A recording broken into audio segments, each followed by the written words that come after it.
ህዳሴ ግድቡ የአፍሪካ ትልቁ ሊሆን ነው እና የህዳሴ ግድቡን በዚህ አይነት መንገድ ተጠናክሮ በኢትዮጵያ ህዝብ መዋጮ እዚህ ደረጃ መድረሱ ኢትዮጵያን ራሷን እንድትችልና በራሷ መንገድ እንድትሄድ የሚያመላክት ጥሩ ጅማሮ ነው። ህዳሴ ግድብ ሰፊ የሆነ የኃይል ማመንጫ ፕሮጀክት ነው።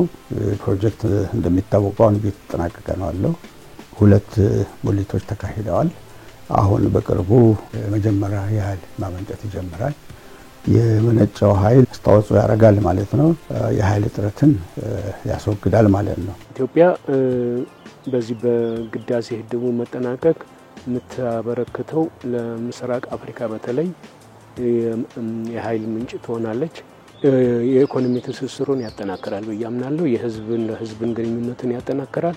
ባህሉም ኢኮኖሚም አብሮ ይዳብራል። ለዚህ ይረዳል። በኢትዮጵያ የሚመነጨው የህዳሴ ግድብ ኃይል ለወደፊት ለጎረቤት ሀገሮችም እንዲዳረስ በታሪፍ ስምምነት ሌሎች ሀገሮችም በኢትዮጵያ ገዝተው ኃይሉን እንደሚጠቀሙ እስካሁን ውይይት እየተካሄደ ነው ያለው።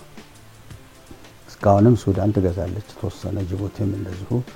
ኬንያ ከኢትዮጵያ ኃይል ለመግዛት ከኢትዮጵያ ጋር በመተባበር ዝግጅቱን እየጨረሰች ነው። የከፍተኛ ኃይል ተሸካሚ መስመሮች እየተጠናቀቁ ነው ያሉት።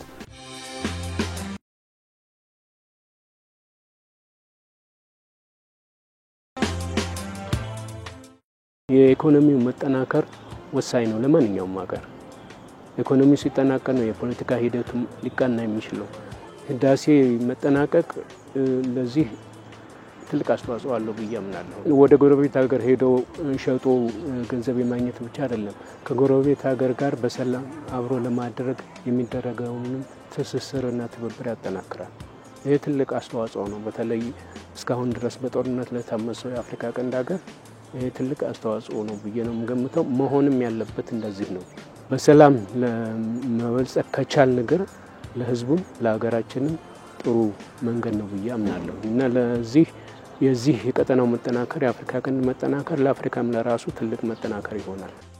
ኢትዮጵያ ኃይል ለማመንጨት ከፍተኛ ዋጋ ስለማታወጣ፣ ምክንያቱም የመሬት አቀማመጧ እና ውሃዎቹ የሚፈሱባቸው የውሃ መስመሮች ለዚህ ለኤሌክትሪክ ማመንጫ የተሻለ ነው ብለው አዋቂዎች ካሁን በፊት ደጋግመው የሚነግሩን ስለሆነ እስካሁን ድረስ ያሉት ፊዚቢሊቲ ጥናቶች፣ ሙከራ ጥናቶችም ይህንን ስለሚያሳዩ በተሻለ ዋጋ ማቅረብ ይቻላል። እንግዲህ ኢትዮጵያ ለሌሎች አመቺ የሆነ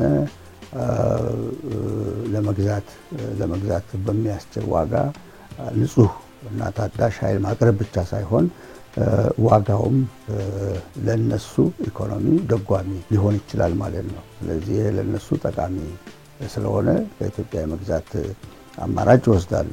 ኢትዮጵያ ደግሞ ኤሌክትሪክ ኃይሏን ስትሸጥ ገንዘብ ታገኝበታለች። የምታገኘው ገንዘብ ደግሞ ቀስ በቀስ ከፍ እያለ ይሄድና ለኢኮኖሚያችን ለኢንቨስትመንት እና ለምንፈልገው አይነት የኢኮኖሚ ልማትና እድገት ጠቃሚ የሆነ አስተዋጽኦ ይኖረዋል። ኢትዮጵያ ከአድዋ ጦርነት ወዲህ ወይም ከዛ ጀምሮ በተለይ በአውሮፓውያን እና በአሜሪካን ዘንድ ጥርስ የገባች ሀገር ሆናለች። የማደግ ዕድሏ ትልቅ የሆነ እንዳታደግ ያደረጉት የግብጽና የምዕራቡ ተንኮል ነው። ኢትዮጵያ ሁልጊዜ ኋላ ቀር ሆና መቅረት አለባት የሚል እምነት አላቸው። ግድብ ለመስራት በአፄ ኃይለ ሥላሴ ጊዜም ታስቦ ነበር፣ ጥናትም ተደርጎ ነበር። ግን ይሄ እንዳይሆን ያደረጉት አሜሪካንና እስራኤልና ግብጾች ናቸው። ምክንያቱም የካምፕ ዴቪድን ስምምነት ስናይ አንዱ አሜሪካም እስራኤልም ለኢትዮጵያ ምንም አይነት የገንዘብ እርዳታ እንዳታደርግ ስምምነት ላይ ደርሰዋል። ኢትዮጵያ አሁንም ቢሆን በመሰሪ ስራ ተዳክማ የሚገባትን ከፍታ እንዳታገኝ መጠራቸው አይቀርም፣ ይጥራሉ። የሚቆመው የኛ ስናሳካው ብቻ ነው እንጂ ሻጥሩ ተንኮሉ ምኑ ይቀጥላል።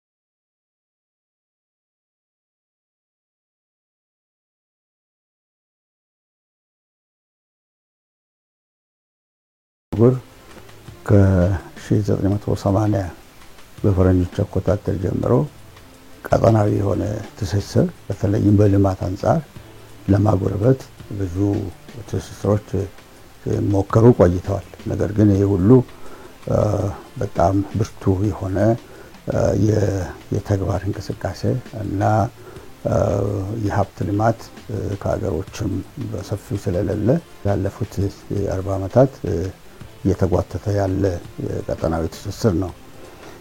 ይህ ቀጠናዊ ትስስር ተከማችቶ አህጉራዊ ትስስር ይሆናል ተብሎ ነበር የታሰበው።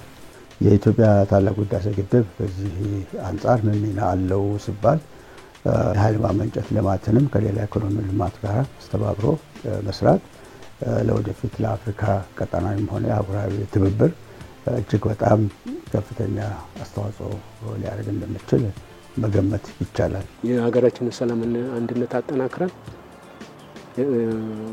በኢኮኖሚ ብልጽግናው መንገድ ተከተለ ፍሬ ማፍራት ስንችል ነው የኛ ተሰሚነት የአፍሪካ ተሰሚነት እያደገ ሊመጣ የሚችለው። ስለዚህ የሁሉም አፍሪካ ሀገሮች በተለይ የተወሰኑ ትላልቅ ሀገሮች መጠናከርና አብሮ መስራት ለአፍሪካም ጥሩ አስተዋጽኦ ያበረክታል ብዬ አምናለሁ። እያንዳንዱ ሀገር ቁርጠኛ ሆኖ ለዚህ ለአህጉራዊ ህብረት የአህጉሩን ፖለቲካዊ ተጽዕኖ በዓለም ላይ ለማስፈን በሰፊው መቀየስ ያለበት ይመስለኛል።